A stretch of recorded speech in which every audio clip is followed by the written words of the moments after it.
Welcome everyone to this little channel. I'm Katja and I'm a coach for embodiment in the realms of inner child care and emotional awareness, sexuality, femininity, sensuality. You can read more on my website, which I link down below.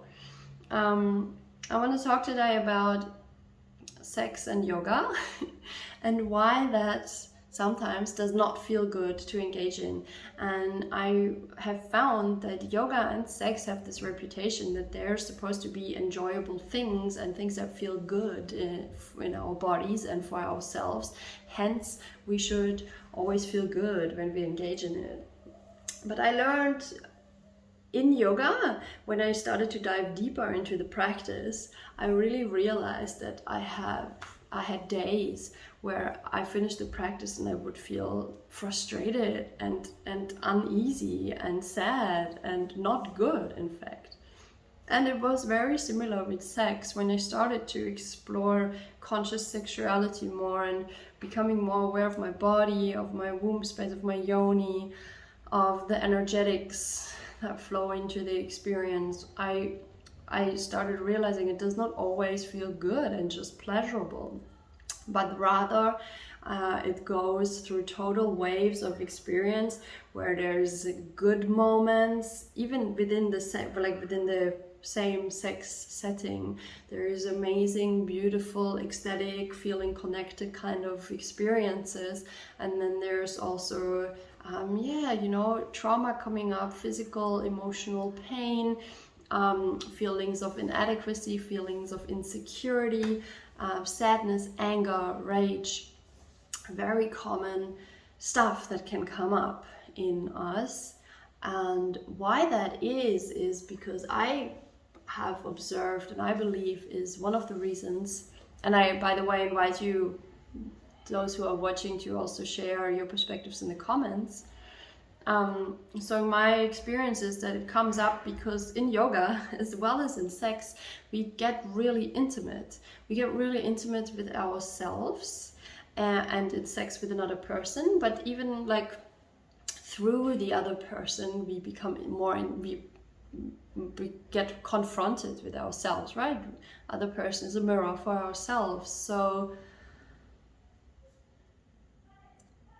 this can feel really intense and unpleasant because we frankly live in a society that suppresses or does not support our authentic, free, joyful, curious, playful, childlike, easeful expression.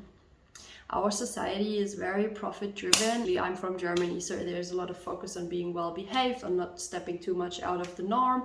These kinds of, every society has a little bit their different things, but usually it's not like we don't really have the space to express ourselves in curiosity and freedom and with our emotions and how we feel and what we think, and in our honesty. So there is usually this trimming down of our human authenticity from very young onwards. For the most of us, it is changing, of course, nowadays, but this trimming down and kind of suppression, not kind of, it is a suppression of our authentic, true human self and soul nature, in fact. This suppression leads to us carrying a lot of unconscious stuff with us. And when we become intimate with ourselves, in English you guys say it pretty nicely, intimacy. You can also say intimacy. It's a pretty nice way of putting it. We start looking deeper into ourselves, or we are being seen more deeply by another person. And when we feel like another person is more deeply looking at ourselves, or is more close to us, or we ourselves do that by being on the yoga mat, we can start feeling uncomfortable because the deeper layers of our human experience are usually, if we have not deeply looked at them, but even I think if we deeply look at them, they continue to arise. And there is patterns of feeling unfree, feeling ugly, feeling insecure, feeling like we can or could not express ourselves to the fullness of our soul's desire. And so they can come up feelings of stuckness, of, oh, I want to feel so free. Like in yoga, for example, I want to feel flexible, I want to feel strong, I want to feel so free, and it's feeling really tense. In sex, I want to feel free in my expression. I want to feel like I'm being penetrated to the core by my partner. I want to feel an absolute deep soul merging connection with my partner, and I cannot experience it because I have experienced the suppression of the societal environment that I grew up in. So sex and yoga tend to confront us with this. It's really stirring up those inner emotions and waters, and we can use that though as a very fantastic opportunity to get to know ourselves more deeply, and to use this as a psychoanalysis, and eventually to become more deeply self-compassionate and gradually experience more profound felt sense experiences of true self-love. Because to me, self-love is not necessarily something I can do, it is something that I experience, or that I even am at the core. Love is the core. So the journey is rather to meet all these different aspects of my human experience with compassion, with curiosity, with understanding, and by that we can gradually become more soft, more gentle, more clear about our internal world. Because as long as we're suppressing and denying and rejecting and saying, I only want to feel like this, I don't want to feel like that, we are selecting, and we are very conditionally loving ourselves. So unconditional love is really opening ourselves up to the whole spectrum of what we are as human beings. And it is a messy experience, but it is also can be so precious and can be so beautiful if we continuously practice to meet ourselves and what we experience with kindness, compassion, curiosity, and yeah, eventually love. But to me, love happens as a byproduct. Love just then occurs spontaneously if I meet challenges with openness, with curiosity, with the desire to be more, with the desire to really grow from it. This is what I wanted to share. Let me just check my notes. I took some notes actually.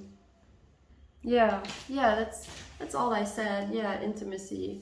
Intimacy just tends to bring up these deeper inner parts of ourselves, and those, to me, the unconscious is our purity, the love that we are, our genius, our like all these good things. That is our unconscious, as well as the pain and the terror and the anger and the rage and the sadness and all these things. It's both living in the unconscious, and intimacy on the yoga mat as well as in the bedroom tends to bring that up. So now there's of course other ways we can be intimate with ourselves, or other things that we can do that are should supposedly make us feel good. That could be like taking a nice bath, actually a great thing, or like hanging out with kind and caring people. These are some pretty nice examples from my experience as well. If I take a nice bath, or if I go to a place where there's really kind and nice people, but I feel like shit. To me, I see it as a reflection that I'm actually in circumstances that are actually quite nourishing, but I don't feel it fully. I cannot really fully let it in because there is insecurity. There's like a blockage towards really opening up and receiving the goodness that is being offered to me by life. So this is ways that we can look at this, seeing these supposedly good outside circumstances or things that we do as reflections. And those who practice yoga for a longer time probably see it like that as well. We see that as a reflection, as a really like mental, physical, emotional mirror.